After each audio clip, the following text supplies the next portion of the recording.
Bapak-bapak dan ibu-ibu, insya Allah pagi ini kita akan membahas bagaimana cara meningkatkan derajat diri melalui rutinitas dan pembiasaan. Judul ini saya terpengaruh istilah yang dipakai di dalam Al-Quran. Ya. Di dalam Al-Quran dipakai kata darajat. Lalu saya mencoba memakai padanan bahasa Indonesianya, apa ini darajat? Karena saya kesulitan mencari terjemahan yang sama katanya dalam bahasa Indonesia, itu sulit, maka saya tulis derajat. Tapi derajat di sini lebih ke aslinya. Kita memakai kata derajat dalam bahasa Indonesia memang berasal dari bahasa Arab. Tapi derajat di sini rasanya kurang terwakili kalau kita pakai derajat bahasa Indonesia. Jadi yang saya maksud dengan kata derajat di sini atau derajat di sini adalah tingkat keterhormatan. Tingkat keterhormatan seseorang baik dari sudut pandang manusia pada umumnya maupun dari sudut pandangan Allah. Jadi derajat di sini komprehensif, baik dipandang oleh Allah maupun dipandang mata manusia. Tingkat keterhormatan seseorang biasanya dinilai berdasarkan konsistensi perilaku dan karakternya selama ini. Jadi kita melihat seseorang itu lalu kemudian kita menganggap orang itu baik atau tidak baik, itu biasanya kita melihat apakah perilakunya konsisten. Jadi kita menilainya berdasarkan kekonsistenan perilaku dia dan karakter dia selama ini. Nah, kalau selama ini berarti yang sudah lalu. Yang dalam bahasa Indonesia kehidupan sehari-hari suka disebut reputasi. Ini kita lihat kebiasaan masa lalu itu berarti bisa berubah.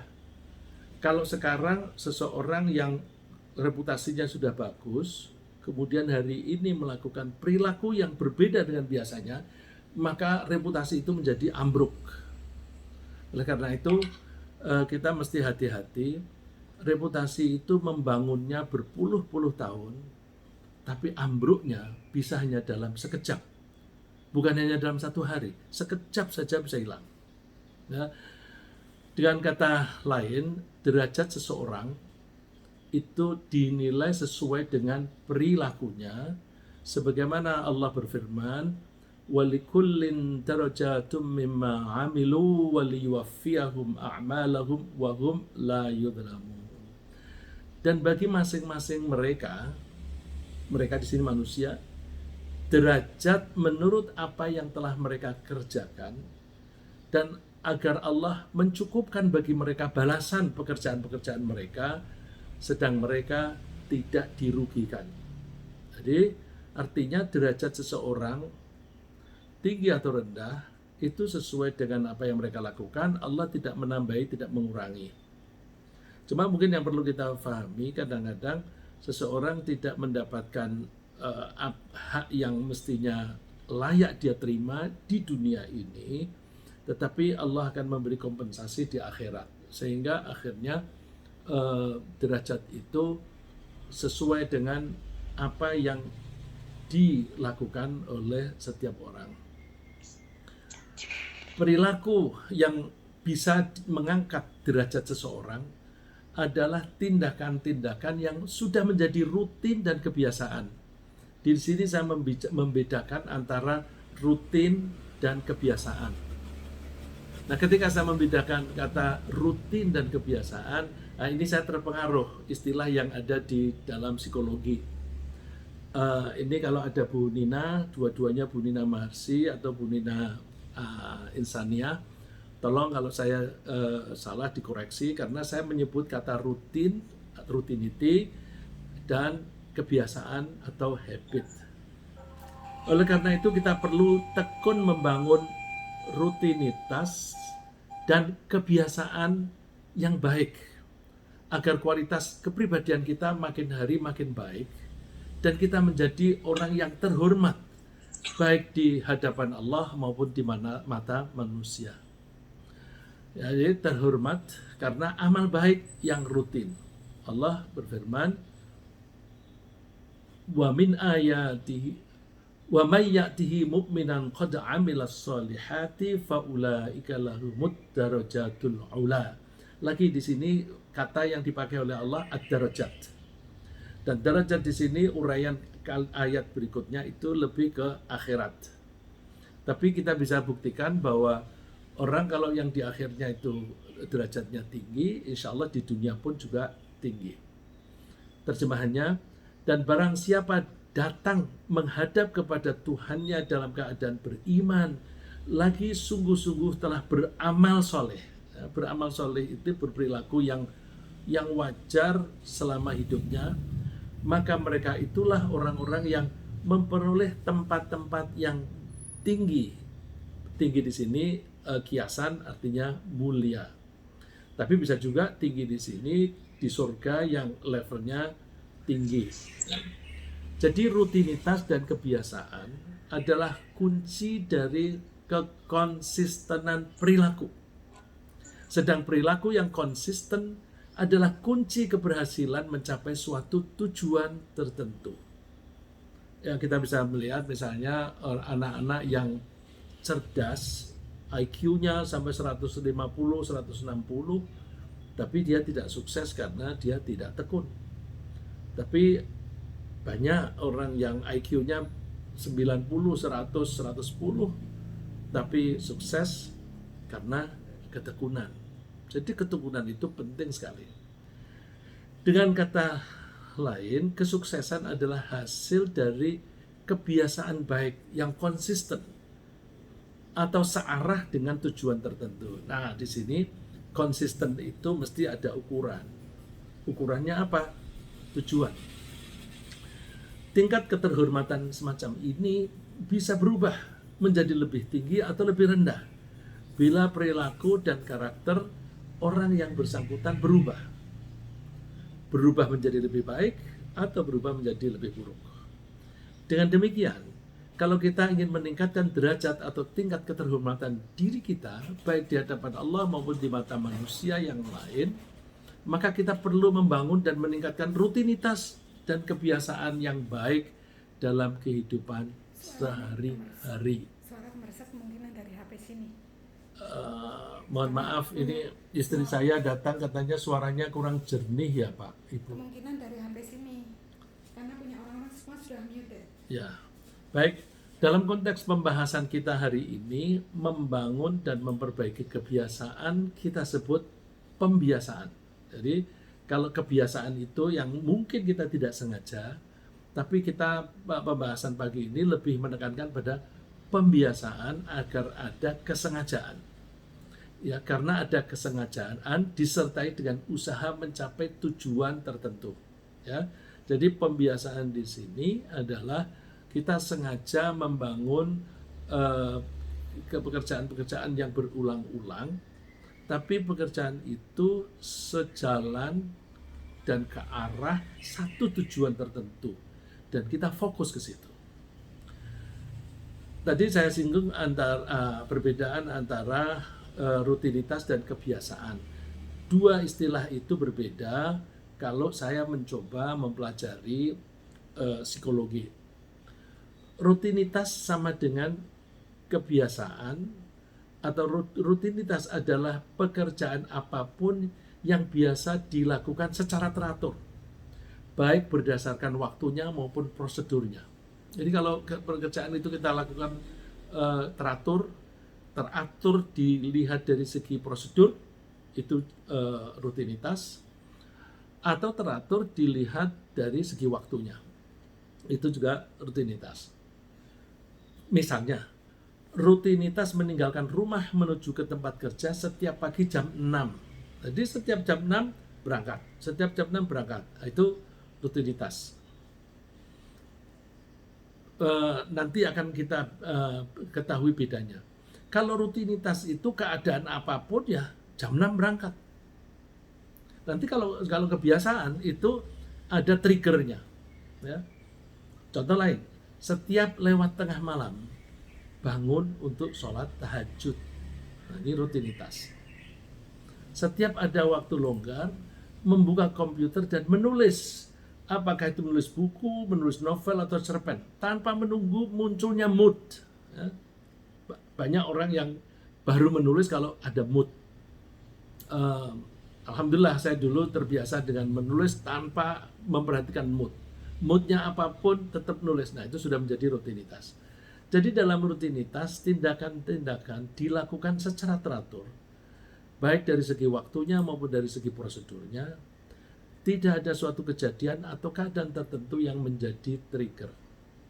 Kita bandingkan dengan kebiasaan. Kebiasaan adalah tindakan yang dilakukan berulang-ulang oleh seseorang secara otomatis setiap saat ia berada dalam suatu keadaan tertentu atau setiap saat ada kejadian tertentu. Jadi dalam hal kebiasaan atau habit, biasanya ada rangsangan atau trigger tertentu berupa suatu kejadian atau suatu keadaan.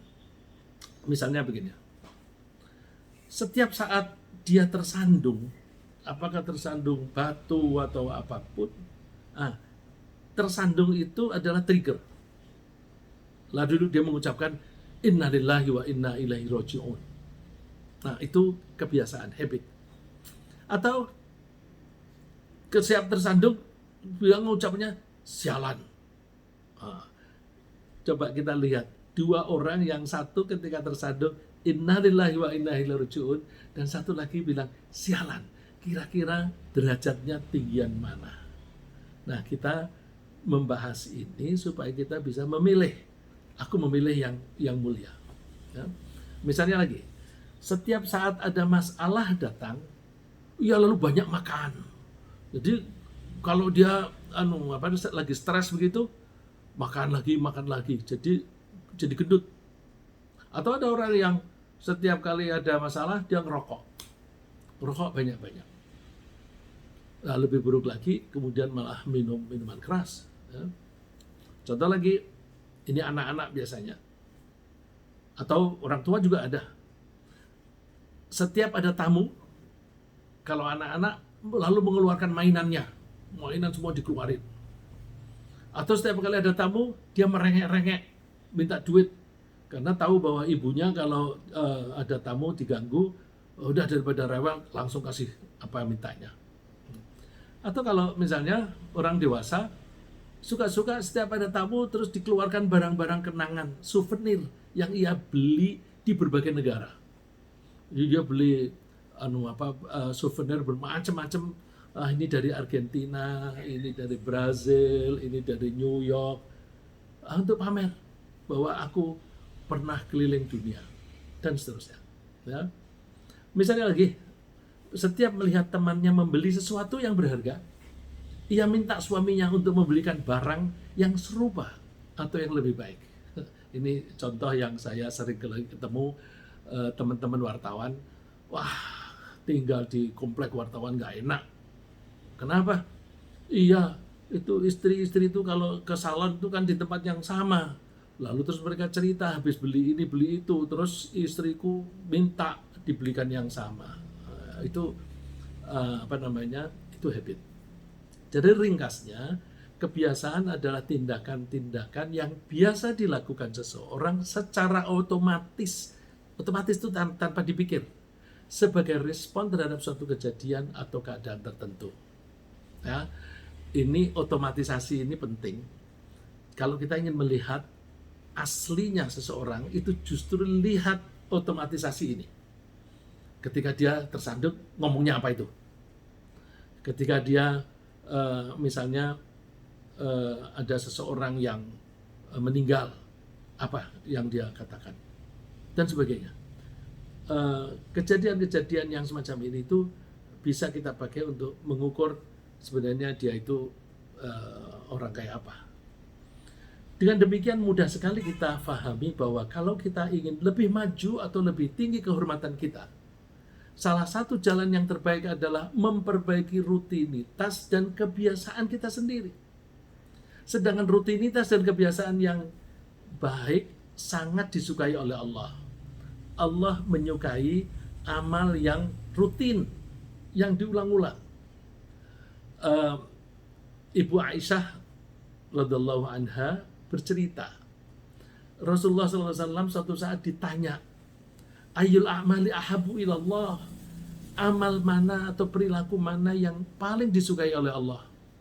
Rasulullah mengatakan, adwamuha wa in qalla, amal perbuatan atau tingkah laku yang continuous itu kan diulang-ulang. Wa in qalla, meskipun hanya sedikit. Jadi perilaku yang sedikit-sedikit, tapi kalau diulang itu akan membangun karakter. Dan iman itu sebenarnya yang baik adalah yang sudah menjadi karakter. Ukfulu minal amal lima tutiqun, dan seterusnya. Mari kita buktikan bahwa cara ini benar, yaitu meningkatkan derajat melalui rutinitas dan pembiasaan. Dalam hal rutinitas, kalau kita setiap hari menyisihkan waktu 1 jam saja untuk menulis novel, 1 jam, setiap hari 1 jam. Nanti dalam periode waktu tertentu kan pasti novel itu sudah jadi atau siap cetak. Ya. Kalau setiap hari kita menyisihkan waktu 1 jam untuk menghafal 1 ayat saja dari surat Yasin. Ya. Aku mau ngapalin surat Yasin. Terus gimana? Udah aku sisihkan saja 1 jam untuk membaca ayat-ayat surat Yasin. 1 ayat demi 1 ayat. Maka dalam waktu periode tertentu, mungkin 1 bulan, mungkin 2 bulan, mungkin 3 bulan, kita pasti sudah hafal seluruh surat Yasin. Jadi achievementnya itu kelihatan. Ya. Beda kalau hanya sesekali, achievementnya nggak kelihatan. Contoh lagi, kalau kita membiasakan bangun malam untuk sholat dan mengingat Allah, maka suatu saat kita akan mengalami ketentraman jiwa.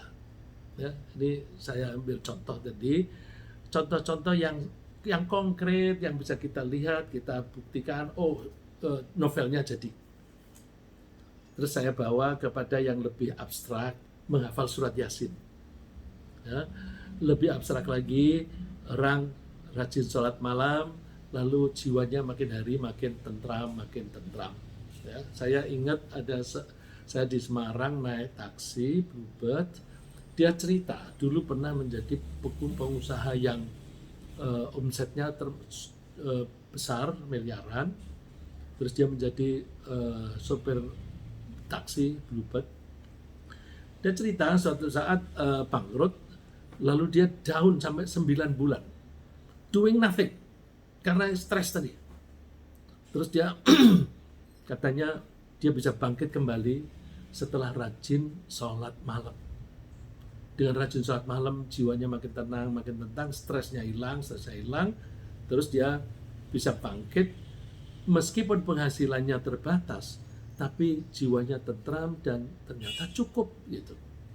Ya, itu tadi rutinitas. Sekarang dalam hal pembiasaan, misalnya kalau ada orang yang menyalip mobil kita, lalu kita maki-maki, sialan. Atau misalnya ketika kita disalip, lalu terus kita, ayo balapan apa? Ya, jadi kalau ada orang yang maki-maki ketika disalib, maka dia akan menjadi terampil dalam memaki-maki. Bahkan kata-kata demikian itu menjadi otomatis keluar dari mulut. Itu kan practicing, ya, exercising. Kalau setiap ada orang nyalip, maki-maki. Ada orang nyalip, maki-maki. Berapa puluh kali atau berapa ratus kali dia maki-maki. Nah, karena berulang-ulang, maka mulutnya menjadi otomatis, begitu ada kejadian itu, dia akan maki-maki. Maka orang akan menjuluki dia sebagai tukang maki-maki. Nah, rugi kita. Kalau ada orang menawari uang sogokan, lalu misalnya kita terima, begitu kita menerima uang sogokan, kita senang ketika menggunakan uang tadi untuk membeli barang yang kita idam-idamkan. Wah, aku kepengen beli mobil baru, ini ada duit nih, langsung beli. Rasanya senang dan bangga bisa membeli mobil idamannya. Rasa senang ini akan menjadi pendorong, ya, akan menjadi stimulus di hati kita untuk menerima atau bahkan mengharapkan adanya sogokan lagi. Kalau ini terus diulang dan menjadi kebiasaan, maka kita otomatis akan menjadi orang yang rakus dan tidak jujur. Ini tentu merusak reputasi kita. Naudzubillah, mudah-mudahan Allah melindungi kita dari kebiasaan semacam ini. Ya. Lalu melakukan suatu amalan untuk membangun kebiasaan tidak perlu terlalu banyak sehingga memberatkan diri sendiri. Rasulullah mengatakan, "Inna dina yusrun wa la yushaddad dina ahadun illa ghalabah." Ini suatu saat pernah saya kemukakan hadis ini. Sesungguhnya agama itu mudah dan tidaklah seseorang itu perlu mempersulit agamanya, kecuali dia kalau melakukan itu dia akan merasakan kewalahan. Jadi agama itu tidak perlu membuat kita kewalahan. Jadi yang dilakukan gimana? Cukup sekedar sesuai dengan kemampuannya saja. Meskipun sedikit, asal terus menerus dan konsisten, maka kita pasti akan mengalami kemajuan dalam hidup. Kemajuan diperoleh melalui pembiasaan. Rasulullah mengatakan, "Ya ayyuhan nas, khudhu minal a'mali ma tutiqun, fa inna Allah la yamallu hatta tamallu, wa inna ahabbal a'mali ilallahi ma dama wa in qalla." Wahai manusia, ambillah, lakukanlah perbuatan atau amal yang kalian merasa mampu. Allah tidak akan bosan sampai kalian bosan. Ini bahasa kiasan ya. Jadi kita disuruh melakukan hal-hal yang kita mampu saja. Dikhawatirkan kalau kita itu terlalu berat melakukannya, nanti setelah beberapa saat dia bosan. Nah, kalau dia bosan dia menjadi berhenti, lalu tidak jadi. Ya, oleh karena itu, wa inna ahabbal a'mali ilallah, amal yang paling disukai oleh Allah adalah amal yang continuous meskipun hanya sedikit. Ya. Jadi, udahlah kalau kita tidak bisa banyak, sedikit nggak apa-apa, asal rutin. Nah, misalnya, habis maghrib, sisihkan baca Quran. Untuk memulai pembiasaan, nggak usah berat-berat, udah 5 menit nggak apa-apa. Nanti lama-lama 5 menit itu menjadi ringan, terus kepengen jadi 10 menit, jadi 15 menit, sampai batas yang tidak sampai kita bosan. Ya. Lalu kapan kita memulai membangun rutinitas dan kebiasaan itu? Ya. Untuk memulai pembangunan rutinitas dan kebiasaan yang baik dengan tujuan memperbaiki kualitas kepribadian, kita harus mulai sekarang juga. Jangan ditunda-tunda. Penundaan itu berarti memperkuat otomatisasi yang buruk tadi. Ya, saya ulang.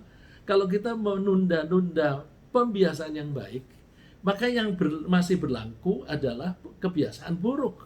Nah, kebiasaan buruk itu makin hari makin otomatis. Lah, kalau sudah menjadi makin otomatis, akan sulit sekali kita membongkarnya. Ya, akan sulit. Ya, sebagaimana kalau kita bangun rumah mulai dari tanah kosong, itu lebih gampang. Kita desain tertentu. Tapi kalau sudah ada kemudian kita mengubah, Masya Allah, sulit. Kalaupun jadi suka ada kekurangan sana sini. Maka kepribadian juga begitu. Kalau kita ingin membangun yang baik dari yang buruk, jangan ditunda-tunda. Allah memperingatkan, menunda-nunda itu bisa membuat hati keras. Hati keras. Kalau bahasa Indonesia itu kepala keras. Jadi keras hati, keras kepala.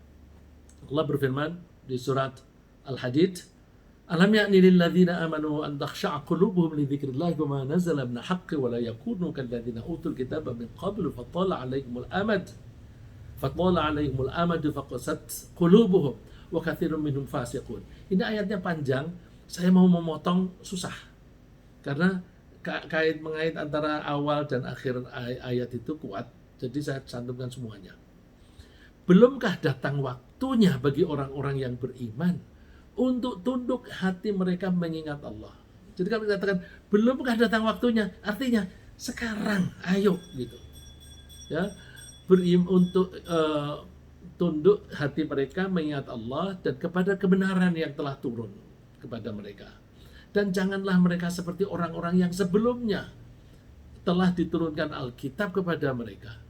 Kemudian Berlalulah masa yang panjang atas mereka, lalu hati mereka menjadi keras karena mereka sudah diberi nasihat, sudah diberi pengarahan, tidak mau memulai. Ya.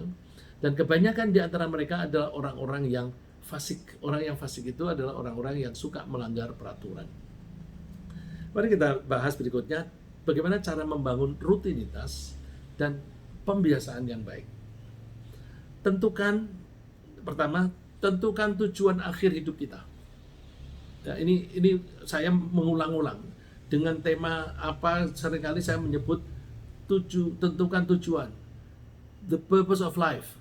Ini saya kok merasa tidak bosan-bosan mengulang karena asumsi saya kita seringkali lupa. Mungkin sudah tahu, tetapi lupa lagi. Terus lupa lagi. Maka saya merasa perlu mengulang lagi. Ya. Tentukan tujuan akhir hidup. Kalau kita sudah tentukan, kita ambil garis yang panjang. Ya. Apa itu yang bagus? Yaitu memperoleh ridho Allah, memperoleh kesenangan Allah. Kita ingin menyenangkan Allah. Terus pegang teguh tujuan akhir ini dengan komitmen yang kuat, sehingga tujuan ini bisa kita gunakan untuk mengukur kesuksesan. Ya. Pasang tujuan yang jelas, kemudian kita jadikan kita tarik jalannya, road yang menuju ke sana, lalu kita berusaha selalu menilai, aku sudah sampai menempuh sejauh mana ini. Nah, orang suka menyederhanakan kata ini dengan fokus dengan tujuan tadi. Nah, tujuan yang jelas dan komitmen yang kuat akan menghasilkan motivasi yang bertahan lama, sehingga pelaksanaan tugas menjadi terasa ringan. Ya, karena long term, ya, itu kalau kita nggak punya motivasi yang tahan lama, sulit. Bahwa tujuan akhir itu mencari ridho Allah, ayatnya sudah sering saya kutip, wa minan nasi may yashri nafsahu bitigha'a mardatillah wallahu ra'ufun bil ibad. Dan di antara manusia ada orang yang mengorbankan dirinya atau menjual dirinya hanya dalam rangka mencari ridho Allah. Dan Allah Maha Penyantun kepada hambanya. Maha Penyantun artinya begitu kita mempunyai keinginan untuk selalu menyenangkan Allah, Allah itu akan menyayangi kita. Kalau Allah menyayangi kita, kita akan diberi pengarahan-pengarahan, dibimbing untuk menuju ke sana. Lalu setelah itu, tentukan program-program yang terarah. Program untuk menggapai tujuan akhir tadi. Kita singkirkan kegiatan apapun yang tidak mengarah kepada tujuan akhir tadi. Jadi kita hanya memilih pekerjaan-pekerjaan yang bisa mempercepat perjalanan kita menuju tujuan akhir. Pekerjaan apapun yang memperlambat, apalagi yang membelokkan, kita tinggalkan. Nah, rutinitas dan kebiasaan yang menghalangi tercapai tujuan itu kita hentikan. Allah berfirman, innal ladzina qalu rabbunallahu tsumma istaqamu fala khaufun 'alaihim wa lahum yahzanun. Sesungguhnya orang yang mengatakan bahwa Tuhan kami Allah, kemudian mereka konsisten. Ya, konsisten itu bahwa apapun yang dilakukan segaris dengan itu, atau konsisten itu bisa diambil sebagai suatu core. Apapun yang kita lakukan, ada benang merah yang bisa mengarah ke core tadi. Nah, kalau kita bisa semacam itu, fala khaufun 'alaihim wa lahum yahzanun, maka mereka tidak perlu merasa takut dan tidak perlu merasa sedih, berduka cita. Jadi hidupnya tentram. Terus langkah berikutnya, ciptakan lingkungan dan suasana yang mendukung. Ini yang berkaitan dengan habit tadi. Dalam habit kan diperlukan ada suasana atau kejadian yang menjadi trigger. Nah, supaya triggernya baik, kita ciptakan lingkungan atau suasana yang kondusif. Jadi ini conditioning untuk mendukung terlaksana program-program kita, dan kita singkirkan lingkungan atau suasana yang mengganggu. Misalnya kita kalau sholat, nggak usah kita kasih gambar-gambar di depan kita singkirkan. Nanti gambar-gambar itu bisa mendistract perhatian kita. Gimana kalau kaligrafi? Nggak usah, kaligrafi itu juga mengganggu. Kosong saja, cuma dikasih warna yang sejuk gitu. Ya. Misalnya lagi, kita bergabung dengan kelompok yang sama-sama mengejar tujuan tersebut. dan kita tinggalkan kelompok yang tidak punya tujuan yang jelas, dan lebih-lebih lagi kelompok yang memiliki tujuan yang berbeda. Ya, Allah berfirman di surat Al-Kahfi, wasbir nafsaka ma'al ladzina yad'una rabbahum bil ghadati wal 'ashiyyi yuriduna wajha wa la ta'tu 'ainaka 'anhum turidu zinatal hayatid dunya. Dan bersabarlah atau tekunilah kamu bersama-sama dengan orang-orang yang menyeru Tuhannya di pagi hari dan di senja hari dengan mengharap keridhaannya. Dan kalau ada teman-teman yang semacam itu, kita temani supaya itu menjadi trigger bagi kita. Ya paling tidak kalau misalnya ayo ke masjid gitu, lagi ogah-ogahan gitu kan rasanya nggak enak, ayo jalan gitu. Jadi menjadi ringan. Dan janganlah kedua matamu berpaling dari mereka hanya karena mengharapkan perhiasan dunia. Jadi seringkali yang menggoda itu keinginan untuk keduniaan. Jadi kita ciptakan, misalnya lagi, kita ciptakan ruangan sholat yang bersih, yang berbau harum, yang sejuk, dan yang terbebas dari keberisikan dan hiasan yang bisa membelokkan hati. Berikutnya, anggaplah kejadian sehari-hari sebagai trigger untuk melakukan kebaikan. Nah, ini kaitannya dengan habit. Habit tadi itu kan kalau ada kejadian atau keadaan tertentu, lalu dia melakukan perbuatan tertentu, dalam hal ini yang baik. Nah, kita biasakan kejadian apapun sehari-hari ini kita anggap sebagai trigger untuk melakukan kebaikan. Misalnya, begitu memperoleh sesuatu yang menambah kenikmatan hidup, langsung kita puji Allah dan kita nyatakan terima kasih kepadanya. Jadi kenikmatan adalah trigger untuk bersyukur. Bukankah Allah berfirman, "Fakulu mimma razaqakumullahu halalan thayyiban washkuru ni'matallahi in kuntum iyyahu ta'budun." Silakan makan apa yang Allah telah berikan kepadamu, makan dengan cara yang halal dan bagus. Nah, makan itu sebagai trigger untuk apa? Washkuru ni'matallah. Syukurilah kenikmatan Allah. Itu kalau kamu memang betul-betul menghamba kepada Allah. Nah, ini kejadian baik berupa rezeki, kemudian kita bersyukur. Contoh lagi, begitu kita memperoleh rezeki, kita jadikan trigger, langsung kita bersedekah. Ya, begitu dapat rezeki, sebagian sisihkan sedekah. Bukankah firman Allah itu bunyinya, wa anfiqu mimma razaqnakum, dan sedekahkanlah dari apa yang kami berikan kepadamu. Jadi begitu Allah memberi, kita sisihkan sebagian dari rezeki itu untuk sedekah. Nggak usah nunggu ditumpuk. Begitu terima 100.000, berapa ya yang bisa saya sisihkan? Menurut 100 juta, berapa yang bisa aku sisihkan? Gitu. Nah, itu menjadi ringan dan menjadi otomatis. Kalau otomatis itu udah enak, nggak ada beban kejiwaan. Ya? Apalagi Allah memperingatkan bahwa umur kita ini kita nggak tahu persis. Saya ngomong begini, di tengah-tengah saya bicara nanti mati bisa. Ya, saya senang sekali kalau saya bisa mati pada saat saya bicara begini. Mudah-mudahan baik ya. Jadi kalau toh saya memberikan contoh gitu, siapa saja bisa begitu.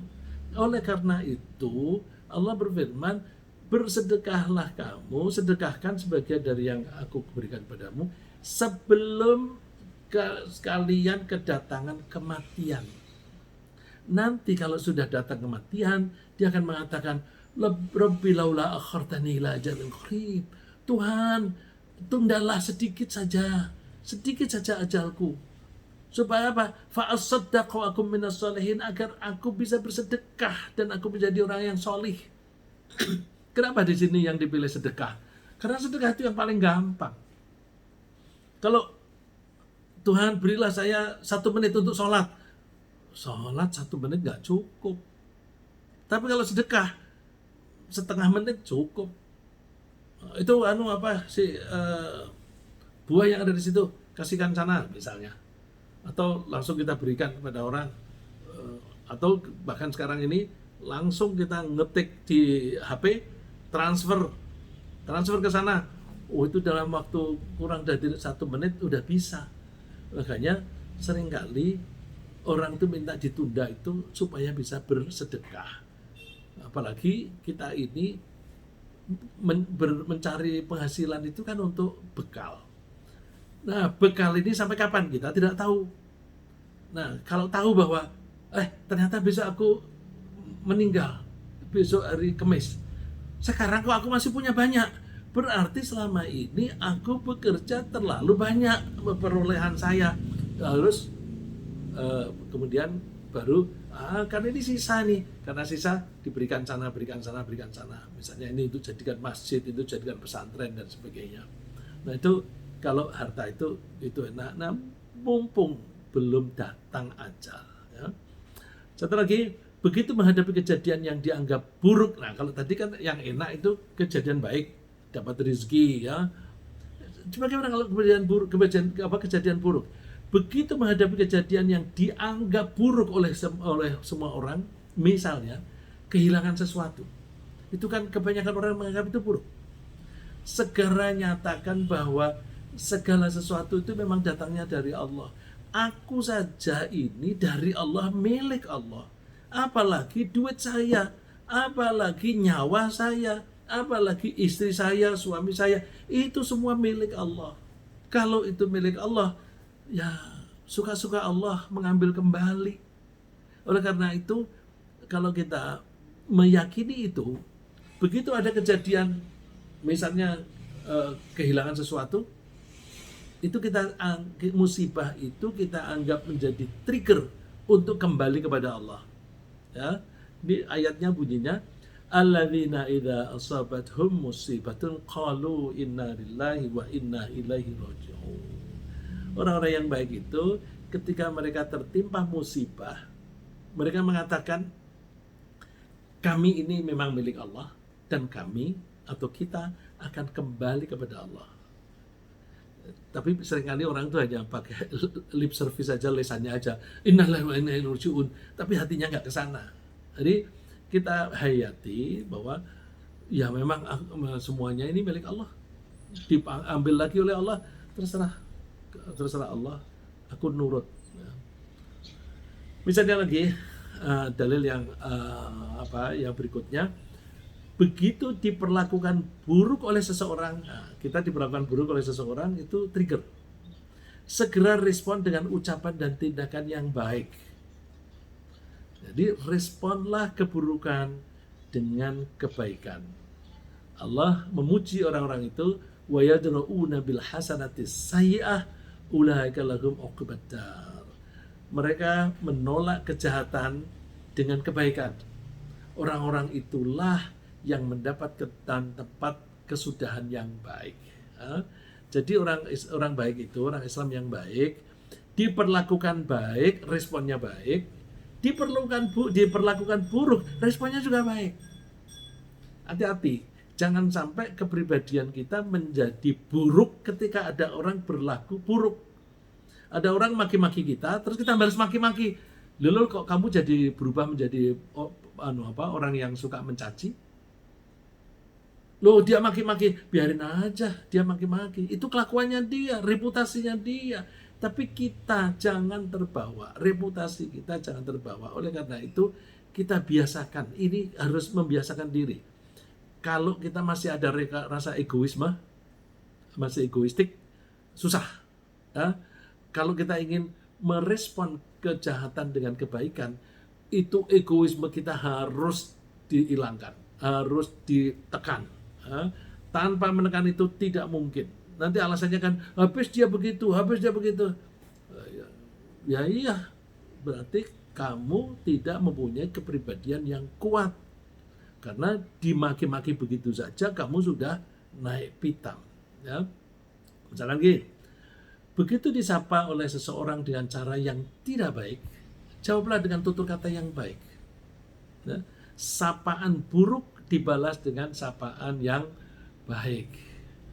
Ini sekarang ini kan ada sapaan yang jelek itu, ada kecebong lah, ada kadrun lah. kita nggak usah terbawa. Kita ingin menjadi hamba Allah yang baik. Allah memujinya, wa ibadur rahmanil ladzina yamshuna 'alal ardi hauna wa idza khatabahumul jahiluna qalu salama. Dan hamba-hamba Tuhanmu yang maha penyayang. Ini disebut Allahnya itu sebagai maha penyayang. Berarti kalau kita bisa berperilaku semacam ini, maka kita akan disayangi oleh Allah. Ya? Dan hamba-hamba Tuhan yang maha penyayang adalah orang-orang yang berjalan di atas bumi dengan rendah hati. Bukan rendah diri, tapi rendah hati. Dan apabila ada orang-orang jahil menyapa mereka, orang jahil itu orang-orang bodoh, orang-orang yang tidak ngerti, mereka menyapa dengan tidak baik, mereka orang-orang hamba Allah yang baik ini adalah meresponnya dengan mengucapkan kata-kata yang mengandung keselamatan. Jadi kalau dia maki terus kemudian kita maki-maki, itu kan dia akan menjadi naik pitam. Kalau dia naik pitam bisa berantem. Nggak usah berantem. Jadi kita jawab yang membuat kita selamat. Ya. Lalu kita pahami bahwa perasaan positif, misalnya perasaan nyaman, tentram, senang, puas, itu kita anggap sebagai insentif atau hadiah atas apa yang telah kita lakukan. Ini teori, saya terpengaruh teori psikologi, bahwa kita bisa membangun pembiasaan kalau tadi ada trigger. Di samping itu, kalau kita mendapatkan reward, kita mendapatkan hadiah. Nah, hadiah itu jangan dicari hadiah yang eksternal. Kalau hadiahnya berupa duit, itu eksternal. Kita cari rewardnya itu yang internal, sehingga nanti menjadi internal motivation. Ya, kita pahami bahwa perasaan positif, misalnya rasa nyaman, tentram, senang, puas, itu kita anggap sebagai insentif atau hadiah atas apa yang telah kita lakukan. Sehingga perasaan-perasaan tersebut menjadi motivasi internal bagi kita untuk mengulangi lagi dan mengulangi lagi tindakan itu. Ya, jadi anggaplah perasaan positif sebagai insentif. Allah berfirman, alladzina amanu wa tatma'innu qulubuhum bidzikrillah. Ala bidzikrillah tatma'innul qulub. Kekasihnya Allah adalah orang-orang yang beriman dan hatinya menjadi tentram ketika mereka ingat Allah. Ketahuilah bahwa dengan mengingat Allah, hati akan tentram. Nah, begitu kita ingat Allah, kita tentram. Nah, itu kita hayati, wah, nikmat ini aku. Karena itu nikmat, kita anggap sebagai reward dari apa yang kita lakukan, yaitu zikir. Kemudian itu menjadi motivasi kembali untuk mengulang kembali. Lalu, nah ini, bagaimana kalau sudah terlanjur ada kebiasaan yang buruk? Kita hentikan. Menghentikan tadi sudah saya singgung juga bahwa kalau ada kebiasaan buruk, kita hentikan sekarang juga. Karena kalau tidak kita hentikan, maka kebiasaan buruk itu akan menjadi otomatis, makin sulit untuk kita hilangkan. Ya, kalau kita sudah terlanjur memiliki rutinitas atau kebiasaan buruk, kita harus dengan sengaja dan teratur menghentikan dan menghilangkannya dengan cara yang sistematis. Hal yang paling prinsip ialah, ini prinsipnya dulu, nanti ada teknisnya. Prinsipnya adalah kita pegang teguh tujuan akhir tadi, yaitu mencari ridha Allah. Lalu semua tindakan atau kebiasaan yang tidak bersesuaian dengan tujuan akhir tersebut, kita hindari. Kemudian secara teknis kita lakukan langkah-langkah seperti berikut. Gantilah kebiasaan lama yang buruk dalam merespon suatu kejadian dengan kebiasaan yang baik. Misalnya, kalau biasanya tersandung mengucapkan kata sialan, sekarang ganti dengan innalillahi wa inna ilaihi raji'un. Kalau biasanya setelah makan terus rokok, ganti makan buah atau makan permen atau makan es krim, ganti. Jadi cara merespon suatu kejadian itu kalau biasanya buruk diganti dengan yang baik. Kalau ketika kita disalib mengendarai mobil atau sepeda motor, kalau biasanya kita maki-maki atau mengajak balapan, sekarang enggak, responlah dengan rasa syukur. Bagaimana rasa syukur? Kita kan disalib. Begini, orang itu buru-buru, kok nggak sabaran? Alhamdulillah, aku diberi rasa kesabaran. Tidak buru-buru seperti orang itu. Kesabaran itu sesuatu yang sangat berharga. Jadi begitu ada orang buru-buru, bus, alhamdulillah, aku lebih sabar dari dia. Ya, jadi itu bisa menjadi trigger yang baik. Lalu hindari situasi yang biasanya menjadi trigger untuk melakukan keburukan. Misalnya, biasanya minum minuman keras. Jangan pergi ke toko yang menjual minuman keras. Nanti begitu melihat barangnya, kepengen beli. Ya. Atau jangan pergi ke pesta-pesta yang biasanya dihidangkan bir. Ya, saya dulu pernah di suatu tempat begitu, kalau ada rasa syukuran apapun, ulang tahun atau apa begitu, nggak ada makanan yang terlarang. Sehingga kalau saya disuruh berdoa, saya mau. Belakangan selalu ada bir. Saya suruh berdoa, oh sorry, enggak. Nah, hindari teman-teman atau suasana yang yang semacam itu yang mengajak ke kemaksiatan. Ya. Yang ketiga, kita ciptakan stimulus yang bisa mendorong kita untuk berbuat baik. Misalnya, kita seringkali mengunjungi rumah anak yatim atau panti jompo, sehingga muncul rasa simpati dan empati terhadap orang-orang yang sangat membutuhkan kepedulian kita. Kalau kita nggak pernah nengok mereka, kita nggak akan peduli. Dan contoh lain, sering-seringlah kita pergi ke kuburan, supaya kita ingat bahwa someday, suatu saat, aku mati seperti ini. Kalau aku sombong, apa gunanya kesombonganku? Ya? Lalu, mulailah secara bertahap amalan yang baik. Misalnya, biasakan membaca Al-Quran setiap habis maghrib atau setiap habis sholat subuh, sebagai ganti dari nongkrong-nongkrong yang tidak ada gunanya. Ya. Lalu anggaplah sikap sinis orang lain sebagai hukuman yang perlu dijauhi. Jadi sinisnya orang kita anggap sebagai trigger. Kalau tadi sikap negatifnya orang kita menjadi bersyukur saat tidak seperti itu. Nah di sini beda lagi. Kalau ada orang sinis, kenapa orang itu sinis? Cek, jangan-jangan aku yang salah. Ya, seringkali orang tidak merasakan begitu. Kenapa kamu nggak mau bergaul dengan mereka? Nggak mau mereka resek semua.